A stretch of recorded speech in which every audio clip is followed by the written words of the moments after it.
നമസ്കാരം, ഞാൻ ദിനേഷ് സൗവർണിക.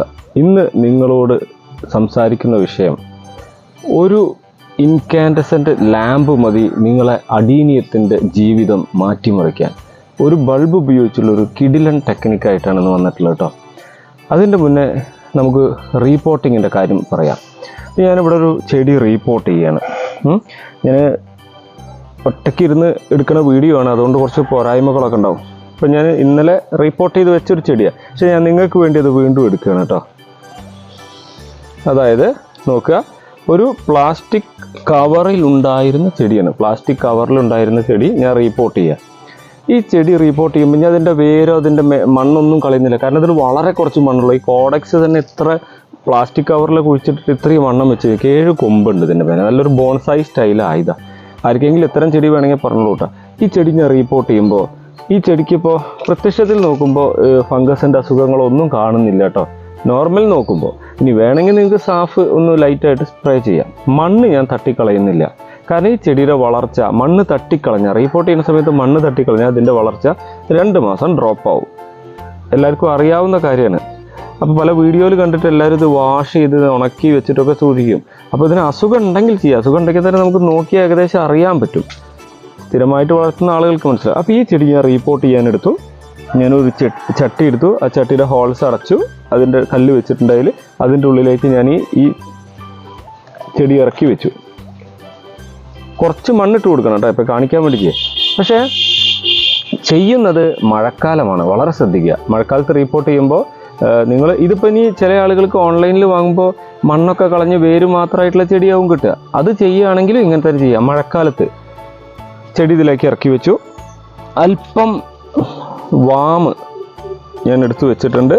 അതിൻ്റെ മുന്നേ കുറച്ച് മണ്ണ്, ഈ മണ്ണിൻ്റെ പ്രത്യേകത, മണ്ണ് വേനൽക്കാലത്ത് ടെറസിലിട്ട് ഉണക്കി ചാക്കിൽ അല്ലെങ്കിൽ ചട്ടിയിലാക്കി വെച്ച മണ്ണാണ്. നല്ല സോളറൈസ് ചെയ്ത പൊടി മണ്ണാണ് കേട്ടോ.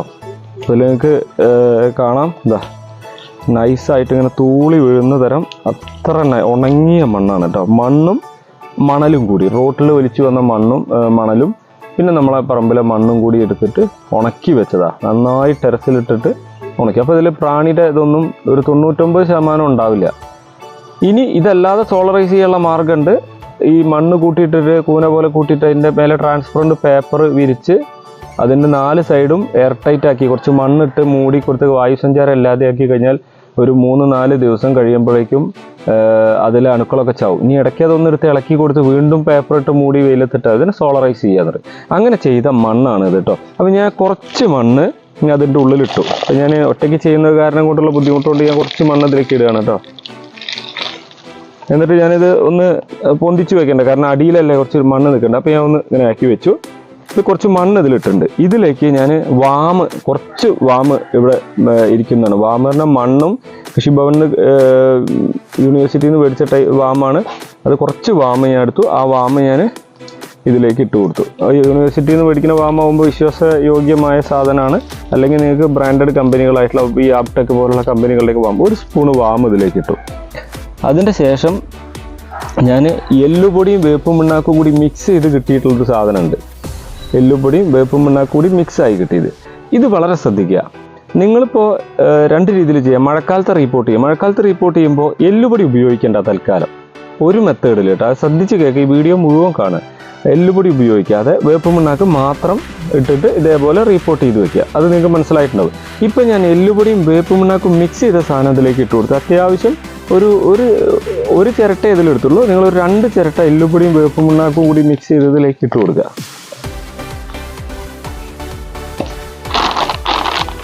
അതിൻ്റെ ശേഷം ഇതാ ആപ്ടെക്കിൻ്റെ തന്നെ നമ്മളെ മണ്ണിര കമ്പോസ്റ്റ്, വെർമി കമ്പോസ്റ്റ് എടുത്തില്ലേ, ആ വെർമി കമ്പോസ്റ്റ് അത്യാവശ്യം നല്ല രീതിയിൽ ഇതിലിട്ട് കൊടുക്കണം. അതിൻ്റെ അരികിൽ മുഴുവനും. ഇപ്പോൾ ഈ ഗ്യാപ്പ് ഉണ്ടാവില്ല, ഈ മണ്ണോട് കൂടിയ സാധനം അടീനിയം വെച്ചതിൻ്റെ ഗ്യാപ്പ് മുഴുവനും ഞാൻ ചെയ്തിട്ടുള്ളത് എല്ലുപൊടിയും വേപ്പും പിണ്ണാക്കും മണ്ണിര കമ്പോസ്റ്റും ആണിട്ടുള്ളത്. അത് നന്നായിട്ട് ഇട്ട് കൊടുത്തു കേട്ടോ.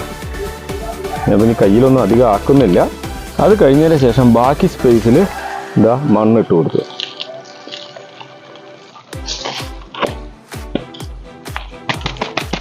മണ്ണിട്ട് കൊടുത്തു. നിങ്ങൾക്ക് കാണാനുണ്ടാവും മണ്ണ് ഇതുവരെ കോഡക്സിൻ്റെ ഹൈറ്റ് വരെ മണ്ണ് വന്നു. ഇനി ഞാൻ ചെയ്യേണ്ടത്, നമ്മളെപ്പോഴും ഇത് ചെടി കുഴിച്ചിട്ട് കഴിഞ്ഞാൽ, വേനൽക്കാലമല്ലല്ലോ മഴക്കാലമല്ലേ, എന്നാലും കുഴപ്പമില്ല, ഡ്രൈ മണ്ണാണ്. രണ്ട് രീതിയിലാണ് ചെയ്യുക. ഒന്ന്, ഞാൻ ഇങ്ങനെ ഇത് നന്നായിട്ടൊന്ന് പ്രസ് ചെയ്ത് കൊടുത്തിട്ട്, നന്നായി ഈ മണ്ണൊക്കെ നന്നായി പ്രസ് ചെയ്ത് കൊടുക്കുക, നല്ല ടൈറ്റ് ചെയ്ത് കൊടുത്തിട്ട് അതേപോലെ വെക്കും. ഒരു 3 ദിവസം കഴിഞ്ഞതിൻ്റെ ശേഷം, 3-4 ദിവസം കഴിഞ്ഞതിൻ്റെ ശേഷം ലേശം വെള്ളം ഒന്ന് സ്പ്രേ ചെയ്യും. കാരണം ഇതിൻ്റെ കോഡക്സിൻ്റെ ഉള്ളിൽ വെള്ളമുണ്ട്, അന്തരീക്ഷത്തിൽ വെള്ളമുണ്ട്, ഇലയിലും അത്യാവശ്യം ഗ്രോത്ത് ഉണ്ട്. അപ്പോൾ ചെടി അതിൽ നിന്ന് വെള്ളം വലിച്ചോളും. ഇനി അല്ല, നിങ്ങളിപ്പോൾ ഓപ്പണായി, അതായത് ബെയർ റൂട്ട്, മണ്ണില്ലാത്ത ചെടി ഓൺലൈനിൽ ഇപ്പോൾ പല സ്ഥലത്തും കൽക്കട്ടയിൽ നിന്നൊക്കെ വരുത്താറുണ്ട് പല ആൾക്കാർ, എൻ്റെ അടുത്ത് നിന്ന് തന്നെ കൊണ്ടുപോകാറുണ്ട്. അപ്പോൾ അങ്ങനത്തെ ചെടി വാങ്ങിയിട്ട് ആ ചെടിയാണ് ഇതേപോലെ കുഴിച്ചിട്ടെങ്കിൽ ചെടി ഇതേ മെത്തേഡിൽ കുഴിച്ചിടുക. അപ്പോൾ ഞാൻ എല്ലുപൊടിയും വേപ്പ് മണ്ണാക്കി ഇട്ടു. ഇനി ഞാൻ ചെയ്യുന്നത്, ഞാൻ കുറച്ച് വെള്ളം ഒഴിച്ചു കൊടുത്തിട്ട്, വളരെ കുറച്ച് വെള്ളം തളിക്കുകയാണ്. ഞാൻ തളിക്കാൻ ഇപ്പോൾ ഇവിടെ കാണിക്കാൻ പറ്റാത്തത് ഞാൻ കുറച്ച് വെള്ളം ഒഴിച്ചു. ഇത്രയും നിങ്ങൾ മനസ്സിലാക്കി, ഇത്രയും സംഭവങ്ങൾ മനസ്സിലായി അല്ലേ? വെള്ളം ഒഴിച്ചു, വെള്ളം ഒഴിക്കാതെയുള്ള രീതിയും പറയാം കേട്ടോ. ഇപ്പം ഞാൻ എല്ലുപൊടി ഇട്ടു. എല്ലുപൊടി ഇട്ട്, ഇനി എല്ലുപൊടി ഇട്ടിട്ടില്ല എന്ന് കരുതുക, നിങ്ങൾ ഇതേപോലെ റിപ്പോർട്ട് ചെയ്തു. മണ്ണിര കമ്പോസ്റ്റ്, വാമ്, പിന്നെ വേറെ നിങ്ങൾക്ക് വളങ്ങൾ, വേപ്പ് മണ്ണാക്ക് പോലത്തെ, എല്ലുപൊടി മാത്രം ഇട്ടിട്ടില്ല. ഇങ്ങനെയുള്ള ചെടി കുഴിച്ചിട്ട് കഴിഞ്ഞാൽ നിങ്ങൾ ഒരു തവണ നനച്ചോളൂ, പെട്ടെന്ന് കുഴപ്പമില്ല. എന്നാൽ നിങ്ങൾ സാധാരണ റീപ്പോർട്ട് ചെയ്യുന്ന ആൾ ഇതിൽ മഴക്കാലത്ത് എല്ലുപൊടി ഇട്ടിട്ടാണ് റീപ്പോർട്ട് ചെയ്ത്, എല്ലുപൊടിയും കൂടി ഇട്ടിട്ടാണ് റീപ്പോർട്ട് ചെയ്തിട്ട് ഒരു നനച്ചാൽ പിറ്റേ ദിവസത്തേക്ക് ഫംഗസ് വരും. എല്ലുപൊടിയിൽ പെട്ടെന്ന് പൂപ്പ് വരും, പുഴുവും വരും, പൂപ്പും വരും. അപ്പോൾ ഈ പല അസുഖങ്ങളും വരാനുള്ള സാധ്യത കൂടുതൽ. മഴക്കാലമായതുകൊണ്ട് മാത്രം ഇട്ടാ. പക്ഷേ ഞാൻ ചെയ്യുന്ന ഈ ഡ്രൈ മണ്ണാണെങ്കിൽ, നിങ്ങൾ ആ ഡ്രൈ മണ്ണിൽ എല്ലുപൊടി മിക്സ് ചെയ്തിട്ട് 3 ദിവസം ഞാൻ നനയ്ക്കാതെ വെച്ചു എന്ന് പറഞ്ഞില്ലേ, ആ സമയമാകുമ്പോഴേക്ക് ആ എല്ലുപൊടിയിൽ ഈർപ്പം ഈ മണ്ണ് വലിച്ചെടുക്കും. പിന്നെ നനച്ചാലും പെട്ടെന്നൊരു ബുദ്ധിമുട്ട് വരില്ല. ഒന്നാമത്തെ പോയിന്റ് നോട്ട് ചെയ്തിട്ടുണ്ടാവും നിങ്ങൾ അല്ലേ? ഇനി ഞാൻ ഇപ്പോൾ റീപ്പോർട്ട് ചെയ്തു, നനച്ചു. ഈ നനയ്ക്കുന്നത് നമ്മൾ എവിടെയാണ് വെക്കുക? മഴക്കാലമാണ്, വളരെ ശ്രദ്ധിക്കുക. എവിടെയാണ് നമ്മൾ റീപ്പോർട്ട് ചെയ്ത ഈ ചെടി വെക്കുക? ഒന്നുകിൽ നിങ്ങളെ കാർ പോർച്ചിൻ്റെ ഉള്ളിൽ, അല്ലെങ്കിൽ പോർച്ചിൻ്റെ തിണ്ടത്ത്, അല്ലെങ്കിൽ സിറ്റ് ഔട്ടിൽ വെക്കും. നന്നായി നനച്ചിട്ട് കിട്ടും. അപ്പം നനച്ചതിൻ്റെ ശേഷം വെക്കണേ. ഇനി സംഭവിക്കുന്ന കാര്യം നോക്കാം. ഇപ്പോൾ ഈ ചട്ടിയുടെ ഉള്ളിൽ നനവുണ്ട്, മണ്ണും നന്നായി നനഞ്ഞിട്ടുണ്ട്, അന്തരീക്ഷത്തിൽ നല്ല ഈർപ്പുണ്ട്, പുറത്ത് നല്ല മഴ ഉണ്ട്. ഈ എല്ലാ കാരണം കൊണ്ടും ഈ ചട്ടിയിൽ ഒഴിച്ച വെള്ളം ഒരു തുള്ളി പോലും വേപ്പറായിട്ട് പുറത്തേക്ക് പോവില്ല. അങ്ങനെ നിങ്ങളൊരു 10-20 നല്ല വെറൈറ്റി അടീനിയൊക്കെ വാങ്ങി റീപ്പോർട്ട് ചെയ്ത് ഇങ്ങനെ ഈ സാധനങ്ങളൊക്കെ ചെയ്ത് ഈ പറഞ്ഞ മെത്തേഡിലൊക്കെ എല്ലുപൊടിയും വേപ്പും മണ്ണാക്കും ഒക്കെ ഇട്ട് ഒക്കെ റീപ്പോർട്ട് ചെയ്ത് നല്ല നനച്ചിട്ട് നോക്കുമ്പോൾ നല്ല മഴ. അപ്പോൾ നിങ്ങൾ തണലത്തേക്ക് വെക്കുന്നു. തണൽ മീൻസ് അകത്തേക്ക്, തിണ്ടത്തേക്കോ, വെയിലെന്തായാലും കൊള്ളില്ല, വെളിച്ചം തട്ടുമെന്നേ പറയാൻ പറ്റുള്ളൂ, അങ്ങനെ സ്ഥലത്തേക്ക് വെക്കും. ഇപ്പം എന്ത് സംഭവിക്കും? ഇതിലുള്ള വെള്ളം വേപ്പറായി പോവാതെ ഈ ചെടിച്ചട്ടിയിൽ അവിടെ തന്നെ തങ്ങി നിൽക്കും. അവിടെ എല്ലുപൊടി അടക്കമുണ്ട്. വളരെ വേഗത്തിൽ ഈ വെള്ളം വാർന്നു പോകാത്തത് കൊണ്ട് തന്നെ, ഈർപ്പം നിൽക്കുന്നത് കൊണ്ട് തന്നെ ഇതിൽ ഫംഗസിൻ്റെ ഉള്ള സാന്നിധ്യം കൂടും. ഫംഗസ് വരാനുള്ള സാന്നിധ്യം കൂടും. ഈ ഫംഗസ് വന്നു കഴിഞ്ഞാൽ നമ്മളിത് അറിയില്ല. അവസാനം നമ്മളിത് പിന്നെ ഒരു ക്ഷീണം കാണുമ്പോൾ കുറച്ചും കൂടി വെള്ളം ഒഴിച്ചു കൊടുക്കും. മഴക്കാലമാണെന്ന് നമ്മൾ ആലോചിക്കുകയില്ല. അപ്പോൾ ആ സമയത്ത് അടിയിലുള്ള വെള്ളം കൂടി വരികയും ഈ ചെടി വളരെ പെട്ടെന്ന് അഴുകി പോവുകയും ചെയ്യും. അതിലൊരു പ്രധാന കാരണം, നിങ്ങൾ വാങ്ങുന്ന ചെടികൾക്ക് പറ്റുവേരുകൾ നിങ്ങൾ പൂർണ്ണമായും മുറിച്ചിട്ടുണ്ടാവും. ആ പറ്റുവേരുകൾ വന്ന് വെള്ളം വലിക്കാൻ പോലും ആ ചെടിക്ക് പറ്റുന്നില്ല. അപ്പോൾ ഇത് കാര്യം നിങ്ങൾക്ക് മനസ്സിലായി. അതായത് പറ്റുവേരുകൾ മുഴുവൻ മുറിച്ച് കളയരുത് എന്നുള്ള കാര്യം ഈ മഴക്കാലത്ത് റീപ്പോർട്ട് ചെയ്ത് കഴിഞ്ഞാൽ വെള്ളം നന്നായി ഒഴിക്കരുത് എന്നുള്ളത്.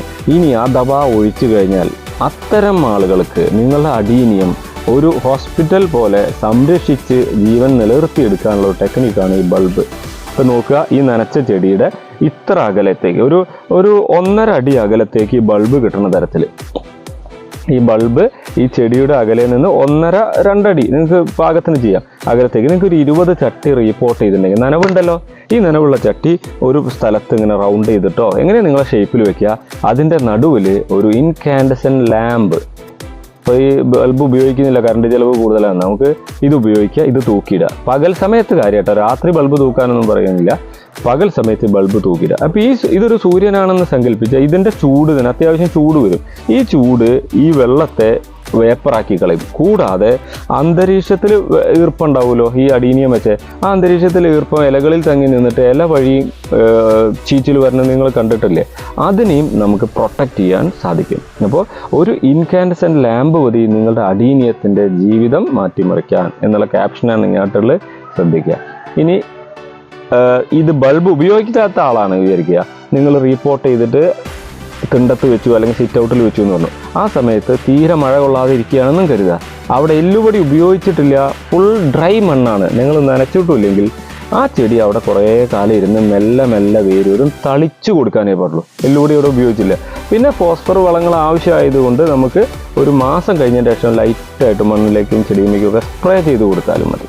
അപ്പോൾ എല്ലുപൊടി ഉപയോഗിക്കുമ്പോൾ മഴക്കാലമാണ് വളരെ ശ്രദ്ധിക്കുക. നിങ്ങൾ എപ്പോഴും ചെയ്യേണ്ടത് ഡ്രൈ മണ്ണ് 2-3 ബാഗ് സൂക്ഷിച്ച് വെക്കുക. എൻ്റെ അടുത്ത് നിന്ന് അടീനിയം കൊണ്ടായ ആളുകൾ പോലും കുഴിച്ചിടുന്ന സമയത്ത് പറമ്പിൽ നിന്ന് എടുത്ത മണ്ണിട്ടാലോ, ഇനി ഡ്രൈ മണ്ണിട്ടിട്ട് നന്നായി നനച്ചോല ചീഞ്ഞു പോകും. അപ്പോൾ ഈ ടെക്നിക്ക് നിങ്ങൾക്ക് കിട്ടിയിട്ടുണ്ടാവുള്ളൂ. ഇനിയിപ്പോൾ ചില ആളുകൾ ഇതിനെപ്പറ്റി കമൻറ്റ് പറയും നെഗറ്റീവായിട്ട്, ഇത് വന്നാൽ ഇല കേടുവരും ശരി. നിങ്ങൾക്ക് ചൂട് കൂടുതലാണ് തോന്നുകയാണെങ്കിൽ ഒരു ഫാനിൻ്റെ റെഗുലേറ്റർ വാങ്ങാൻ കിട്ടും, 100 രൂപ കൊടുത്താൽ കിട്ടും.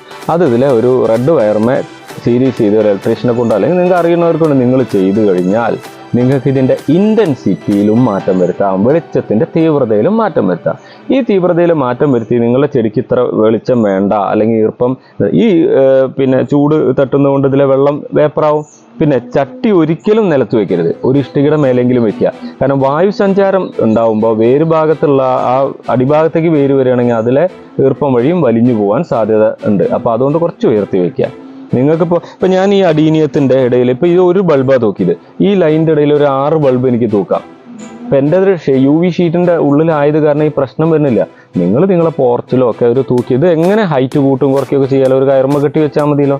അപ്പോൾ ഈ ബൾബിൻ്റെ ഈ ടെക്നിക്ക് നിങ്ങളുടെ ചെടി ചീഞ്ഞു പോവാതെ, മഴക്കാലത്ത് ചീഞ്ഞു പോവാതെ രക്ഷപ്പെടുത്തിയെടുക്കാൻ പറ്റിയ ഒരു ടെക്നിക്കാണ്.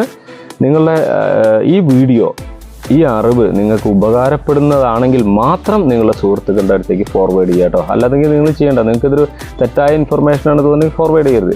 നല്ല ഇൻഫർമേഷനായി തോന്നുന്നുണ്ടെങ്കിൽ നിങ്ങളുടെ സുഹൃത്തുക്കളുടെ അടുത്തേക്ക് ഫോർവേഡ് ചെയ്യുക. സബ്സ്ക്രൈബ് ചെയ്യാത്തവരോട് സബ്സ്ക്രൈബ് ചെയ്യാൻ പറയുക. നിർബന്ധമായും ഇത് കാണുന്ന എല്ലാവരും കമൻറ്റ് രേഖപ്പെടുത്തുക. കാരണം നമ്മളുടെ ആവശ്യം അടീനിയം എല്ലാവരും വാങ്ങി വളർത്തുക എന്നുള്ളതല്ല, വളർത്തി സ്ഥിരം ചെയ്യുന്ന ആളുകൾ അതിനെ സുരക്ഷിതമായിട്ട് കൊണ്ട് നടക്കുക എന്നുള്ളത്. എല്ലാവരും അടീനിയം വളർത്തി ഉണ്ടാക്കണം എന്നൊന്നും പറയുന്നില്ല, പക്ഷേ നന്നായി അടീനിയം വളർത്തുന്ന ധാരാളം ആളുകളുണ്ട്. അവർക്ക് ഈ കെയർ ടിപ്സ്, ഈ ലാമ്പിൻ്റെ കെയർ ടിപ്സ് ഉപകാരപ്പെടുന്നു പ്രതീക്ഷിക്കുന്നു. ഇതുപോലെ ഇനിയും ലാമ്പിൻ്റെ ടിപ്പുകളായിട്ട് ഞാൻ നിങ്ങളുടെ മുന്നിലേക്ക് വീഡിയോ വഴി എത്തുന്നതാണ്.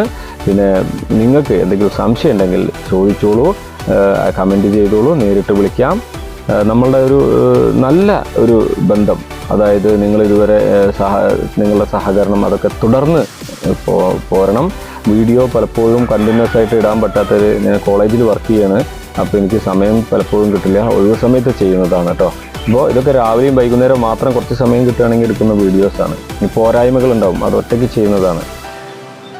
നിങ്ങൾക്ക് വീഡിയോ ഇഷ്ടമായിട്ടുണ്ടെങ്കിൽ നിങ്ങളെ കമൻറ്റുകൾ പ്രതീക്ഷിക്കുന്നു. Okay, thank